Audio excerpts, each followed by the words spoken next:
Salam, peace be upon you. My name is Mohammed Layiq Sediqi, the father of Holophase. Part 6: Recursive Generation: How the Infinite Tower Grows Without Exploding. Remember the language we are learning. There is one field, phi, the holophase, one continuous cyclic movement from which all of reality unfolds. When phi begins to change, its first derivatives appear, and with them, the three dimensions show themselves at once: time as omega, space as k, and motion as v, woven from both together. Every higher derivative is a finer question about how phi changes, and each one casts three shadows at the same time: a time shadow, a space shadow, and the motion shadow. These echoes mix and weave into one another, forming the patterns we call fields, particles, bodies, thoughts, stories, and worlds.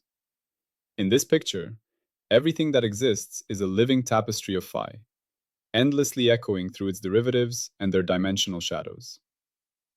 Today, we listen to just one of those echoes. In this part, you are climbing through Episode 9, the generative grammar, where we watch the universe write its own story. So far, we have placed the first sentence, the initial phi pattern. We have given the language its first two production rules, the time question and the space question, which generate omega and k. We have seen how these first letters are bound by a constraint that keeps the story coherent. Now we stand at a beautiful and seemingly dangerous frontier: infinity. If we can ask one question about change, what stops us from asking about the change of that change, and the change of that change, again and again without end? Today, we learn how the language builds an infinite tower of meaning without collapsing into chaos. This part is about recursive generation, how a finite set of rules can produce boundless complexity while staying organized and intelligible. To carry this feeling, we will stay with one anchor image: a spiral staircase that winds upward inside a vast, ancient stone tower. With each step, the view changes and expands, but the structure that supports you remains the same. I want you not just to understand this picture with your intellect, but to feel it in your body, as if your own feet were touching those stones and your own lungs were filling with that cool air. Picture yourself standing at the base of that tower. The air is cool and still, smelling faintly of damp earth and old stone. In front of you, a spiral staircase begins, each step worn smooth and slightly concave by centuries of passage, the edges rounded by countless human feet. You place your hand on the cold, rough surface of the central column. You take the first step.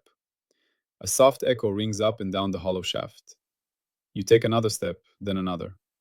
The movement is simple: lift, place, push, a rhythm your body understands immediately. After a few turns, you reach a narrow, arched window set deep into the thick wall. You pause and look out. From this first window, you see the courtyard below, a complete little world, but viewed from a single height. You see the pattern of cobblestones, a lone bench near the wall, a puddle from last night's rain reflecting the gray sky. You might see a cat sleep silently along the edge of the building, or a child kicking a stone. Then you climb again and reach a second window. The scene is now larger. You still see the courtyard, but beyond the wall, you now see the rooftops of the town, a patchwork of clay tiles and smoking chimneys. The perspective has grown. More of the story is visible. You keep climbing: third window, fifth window, 10th window. With each turn of the staircase, your view becomes more panoramic and more detailed. You see the river winding through the fields like a silver thread. You see the geometric patterns of plowed land, the slow drift of clouds on the horizon, the faint haze where the air meets the far hills. Perhaps you glimpse roads like fine lines, connecting town to town. The world below has not changed while you climb, but your relationship to it has deepened. Each landing reveals and integrates more of what was already there, and the meaning of what you saw before becomes richer. Yet notice something crucial. The act of climbing is always the same. The staircase is finite in its design, just a sequence of steps wrapped around the central column, repeating the same simple pattern. Your body does not learn a new movement at each floor. One finite rule, applied again and again, opens a seemingly limitless sequence of views. The tower does not explode into random rubble as you ascend. It holds. It organizes your ascent. That is recursive generation, the same small operation repeated, yielding endless novelty without disorder. This image captures the central puzzle of this part in one question. Once the universe's grammar has produced its first letters, omega and k, what happens if we apply the same grammar rules to those letters, and then to their results, again and again? Does the language explode into infinite, uncontrollable noise? Or does it grow in an organized, meaningful way? The answer reveals the deepest architecture of the Holophase language. The universe does not fear infinity. It uses recursion as its method of articulation. Recursion is not a bug, but the essential feature. It is how the universe can be endlessly descriptive without being hopelessly complicated. The infinite tower is not built by dumping new kinds of bricks at every level. It is grown by allowing the same seed to unfold, its own internal structure providing the blueprint for the next stage of its unfolding. Let us begin at a step we already know. We start with phi, the silent ground, the pure potential. We apply the time question, which we write as the tiny symbol for the time derivative. In words, we ask, how does phi change from one moment to the very next? The answer is a new field, omega. Omega is the first whisper of sequence, the first tick of the cosmic clock at a point. Then we apply the space question, the tiny symbol for the spatial gradient. We ask, how does phi change from this place to its immediate neighbor in space? The answer is a new field, k. K is the first hint of landscape, the first slope in the cosmic terrain. These are the first derivatives. They live on the first landing of our staircase. They are the immediate children of phi. Now comes the pivotal move. Once omega exists, it is no longer a silent potential. It is itself a pattern in time and space. It can have values that vary, and those variations can change in time and across space. Omega has become a small story in its own right, not just a single word. So we are allowed to turn our questions on omega itself. This is the essence of recursive thought in physics. We do not stop after the first answer. We ask how that answer behaves. Ask the time question again, this time to omega. How does omega itself change from moment to moment? The answer is a new field, which we may call alpha. Alpha is the change of the change in time. If omega measures speed, alpha measures acceleration. It is the second derivative of phi with respect to time. On the staircase, alpha lives on the second landing. It is a grandchild of phi, a more refined expression of temporal behavior. Ask the space question of omega. How does omega change from place to place? The answer is the spatial gradient of omega. This quantity tells us how the local rhythm varies across the landscape. Is the ticking faster in the valley than on the hilltop? Is there a flow of frequency from one region to another? This is already a mixed derivative, a time ladder examined in a spatial way. It encodes a pattern of patterns, a rhythm of rhythms. Now turn to K. Ask the time question of K. How does the spatial pattern K change in time? The answer is the time derivative of K. This tells us whether the slope is getting steeper or flatter as time passes, whether a gentle hill is becoming a sharp ridge or slowly eroding into a plain. Ask the space question of K. How does K itself change from place to place? The answer brings in second spatial derivatives, things like curvature, divergence, and shear. These do not just describe the slope itself, but the shape of the slope. One pattern might rise as a straight ramp. Another might rise, flatten, and fall like a gentle hill. Another might form a saddle, rising in one direction and falling in another. Curvature and its relatives capture these shapes. You can see the pattern. The same two tools, the time question and the space question, can be applied to the results of their own previous work. The output of the rules becomes the input for another round of the same rules. This is the essence of recursion. We let the grammar act upon its own sentences, and we trust that the structure it generates will remain anchored in the original field. Mathematically, the infinite tower of derivatives, often called the infinite jet of phi and written as j infinity of phi, is nothing more than the result of repeating these two operations without limit. We keep asking, how does this change in time, and how does this change across space, to everything we have already produced? The entire tower is built from the repeated recursive application of just two fundamental questions about change, acting first on phi and then on their own answers, step after step. This gives us a profound insight. Complexity in the universe is not assembled from an infinite box of disconnected parts. It is unfolded from a simple seed by the persistent recursive application of a tiny alphabet of questions. The infinite tower is not a burden or an accident. It is the natural consequence of taking the holophase language seriously and following its logic wherever it leads. But recursion is not the same as explosion. It does not mean chaos or infinite freedom. With each recursive step, we are not inventing new arbitrary structures. We are asking finer questions about what is already there. The first time question asks, how does phi change? The second time question asks, how does that change itself change? The third time question asks, how does the change of the change itself change? Each step increases the resolution with which we describe the same underlying pattern, rather than replacing it with a new one. It is like turning the focus knob of a microscope. At the lowest magnification, you see the outline of a cell. Turn the knob once, and you begin to see organelles. Turn it again, and you see networks of protein and filaments. Keep turning, and you resolve still finer details, perhaps the delicate structure of the membrane or the arrangement of molecules. The specimen on the slide has not changed. Your ability to see its structure has deepened. Recursion is the focusing action of the language. It does not create a new specimen. It reveals, layer by layer, the structure that was latent within phi all along. You can also think of a story told to a child and then retold to an adult. At first, the story is simple, a sequence of events with clear heroes and villains. Later, the same story is retold with more nuance, with motives, history, social context. The characters have inner lives. The same core plot now carries deeper meaning. Nothing essential changed in the skeleton of events, but the description has been recursively enriched. This is what the infinite jet does to reality's story.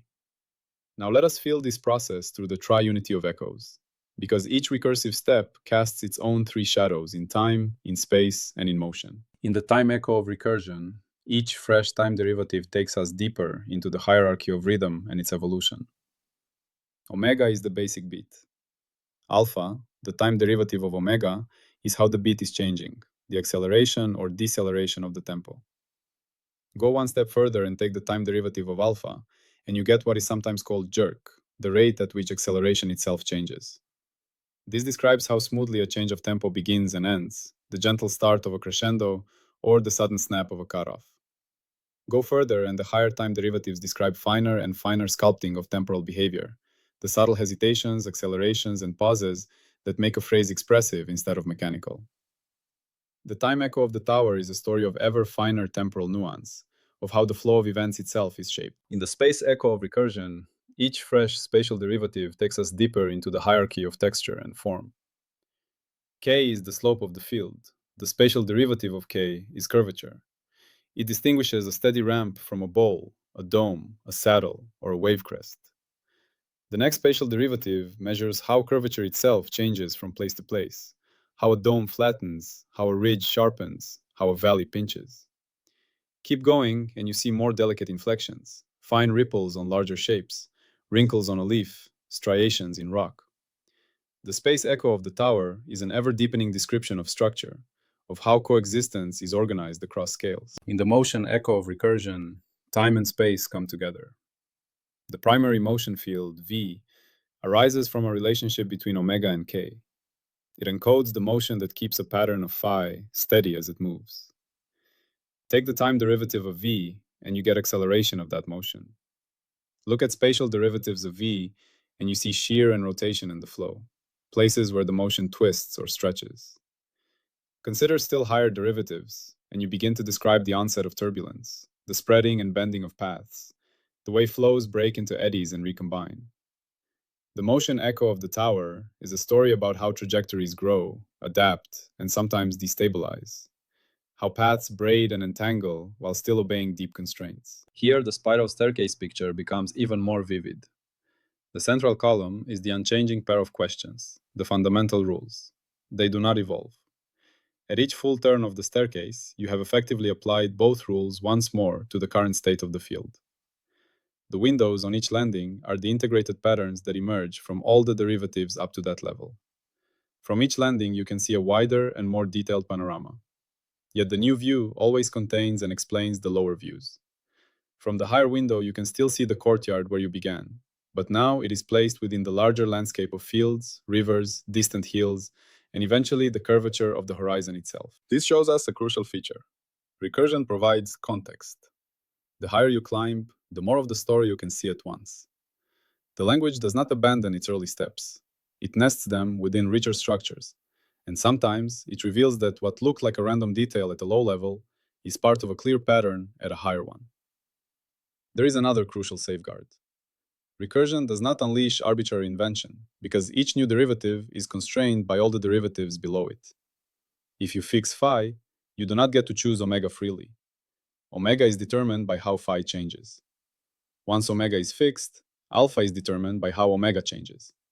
In the same way, all higher derivatives are chained, through the grammar, to the lower ones. The consistency relations we met earlier, such as the equality between the time change of k and the space change of omega, are the safety rails of the staircase. They are the structural rules that ensure the tower is load-bearing. They guarantee that the tower is integrable in the sense that all those derivatives could indeed have come from one single field at the bottom. They prevent contradictions. They keep a derived pattern from demanding a change lower down the staircase that never actually occurred, so that the story never quietly tears itself apart. From the perspective of the master tree, recursive generation is the growth law of the central trunk. Phi is the root. The time and space questions are the first split into three echoes. The infinite jet, J infinity of phi, is the vertical spine, the main column of branches representing all derivatives. Everything else that we will introduce in later parts, waves, dispersion relations, energy measures, topological defects, conservation laws, will live as particular families of branches that grow out of this trunk, or as patterns that run along it like signals on a tree of nerves. To bring all this from the abstract into your everyday imagination, it helps to place some lanterns at different distances. The first lantern is near. Think of a simple bread recipe: flour, water, yeast, salt, a little oil. This is like a basic phi configuration, a simple potential. Then you have a few core operations: mix, knead, rest, shape, bake. These are like your production rules. None of them is very complicated, but you can apply them in different sequences and repeat them. You knead, then rest, then knead again. You shape, then let the dough rise, then shape again. Each application changes the dough, and the next application acts on the new state. You can create flatbread, crusty loaves, soft buns, knotted rolls, all from the same ingredients and the same finite set of rules, applied recursively with care. Chemistry and physics apply the safety rails. If you over-ferment, the dough collapses. If you bake too hot, the outside burns. The richness of bread does not come from an infinite list of ingredients. It comes from a small list, unfolded through repeated process. The second lantern is at a middle distance. Picture the outline of a rugged coastline on a map. From far away, it looks like a jagged curve. Zoom closer, and the curve itself has curves within it, bays inside bigger bays. Zoom closer, and even each bay has inlets and rocky teeth. The same kind of roughness appears at many scales. Mathematically, we can produce such a pattern with a recursive rule applied to a simple line, each time replacing the segment with a small zigzag. The longer you repeat this, the more detailed the pattern becomes. The rule is simple and finite. The result appears infinite in its richness. In Holophase, differentiation plays the role of the recursive rule, but instead of producing a static fractal line, it produces an endlessly deep description of change, a fractal of behavior rather than shape alone. The third lantern is far away, in the realm of our scientific theories. Think about Newtonian mechanics, Maxwell's equations, quantum wave equations, the field equations of general relativity. These look like very different rulebooks. Yet each of them can be seen as a particular dialect of the same deeper language, a way of capturing only a finite part of the infinite tower for a particular purpose. Newtonian mechanics uses the lower time derivatives of a positional phi, keeping position, velocity, and acceleration. It ignores higher time derivatives and many spatial complications because they are tiny in the situations it cares about. Maxwell's equations focus on a particular collection of fields built from derivatives of potentials and relate their first and second derivatives in simple ways. Quantum mechanics uses a complex valued phi and focuses heavily on its time frequency and spatial wave patterns. General relativity reshapes the very meaning of phi into geometry and focuses on derivatives that describe curvature of space-time itself. Each theory is a slice through J infinity of phi, an effective truncation that works in a given domain. In all three lanterns, we see the same signature. A small number of rules, applied recursively, generate a large range of outcomes. The science of the future, in this holophase view, is not a hunt for ever more disconnected laws, but a refinement of our understanding of the single recursive engine and its many effective dialects. Now we must face the question that makes this more than a poetic picture. Is this recursive tower actually how reality behaves, or is it only a beautiful story? The answer must come from falsifiable predictions and from the stubborn honesty of experiments. The Holophase claim about recursion is sharp. It says that for any system where phi is a good description, including additional derivative terms drawn from deeper in the tower, should systematically improve our predictive model, up to the limits of measurement. It also says that these extra terms are not arbitrary fitting tricks. They are tied to lower derivatives through the consistency relations, so the number of truly free constants is limited and the structure of the corrections is constrained. Imagine again a laboratory studying turbulent airflow around a wing. They measure the flow in high detail and then build a model. If the holophase picture is right, whenever they see a systematic pattern in the mismatch between model and data, that pattern should be explainable as the influence of a missing derivative term higher in the tower. When they include that term in a disciplined way, constrained by dimensional analysis and consistency, the mismatch should shrink, not only where they measured, but in new conditions as well. If, across many such systems, adding derivative terms guided by recursive logic consistently reduces structured errors and improves prediction, this supports the tower view. It says, the world is indeed receptive to being read as a smooth phi with an infinite jet. If instead, extra derivative terms only work when treated as completely free, independent knobs, if they do not improve prediction outside the fitted data, and if there is no stable pattern in how these terms relate to one another, then the recursive picture is in serious trouble. The universe would be telling us that its complexity is not generated by a single smooth field and a pair of recursive questions. You can imagine the same test in many domains. In material science, adding higher order strain gradients to elasticity theory should help us predict how very fine structures bend and buckle. In optics, adding higher derivatives to wave equations should help model extremely short pulses of light. In population dynamics, adding higher time derivatives might help capture delayed responses and memory effects. If these refinements follow a coherent pattern across domains, we are hearing the voice of the same recursive engine. As a listener, you do not need to follow every technical step. What matters is the logic. A finite rule set that works recursively should reveal itself by producing better and better approximate laws with a consistent structure. A universe that refuses to yield to such structure would push us toward a different ontology, a different fundamental picture of what exists. Before we close, let us unfold one more recognition skill you can carry with you. Whenever you see a process where the same operation is applied to its own result, building layers of structure, you are seeing the shadow of recursive generation. A melody that returns again and again in a symphony, each time transformed and enriched, is a musical recursion. A story that begins with a simple idea and then revisits it in each chapter with more depth is a narrative recursion. A tree whose branching pattern repeats at many scales is a biological recursion. Even your own learning follows this pattern, revisiting ideas with increasing subtlety. In computer science, recursion is literally encoded. A small function that calls itself with a slightly simpler input can sort a vast list, search a huge tree, or generate intricate images. The program text is short, the behavior it produces can be extraordinarily rich. In social life, a tradition handed down generation after generation is like a recursive pattern, the same ritual replayed, slightly modified, across centuries, shaping and being shaped by those who perform it. You can practice noticing this in very ordinary situations. Think of learning a new skill, like driving, speaking a language, or playing an instrument. At first, your movements or sentences are clumsy and slow. You are just trying to execute the basic rule. Press the pedal, change the gear, say the word, place the finger on the string. Then, without adding any brand new rule, you repeat. You drive again, you speak again, you play again. Your nervous system is quietly building higher derivatives of your own behavior, noticing patterns in your patterns. Your timing improves, your reactions become smoother, your sentences flow. What once took effort becomes automatic. And then, that automatic layer itself becomes material for a new layer of refinement, style, and expression. This is your own life recursing, the same rules acting on their own results. Seen this way, growth is not a random accumulation of experiences. It is a recursive clarification of your relationship with the world. Each day adds a small derivative to yesterday's state. The way you respond to a difficulty today is partly a derivative of how you responded last week, last year, as a child. When you consciously change a pattern, you are changing not only what happens now, but the entire tower of future derivatives built on top of this moment.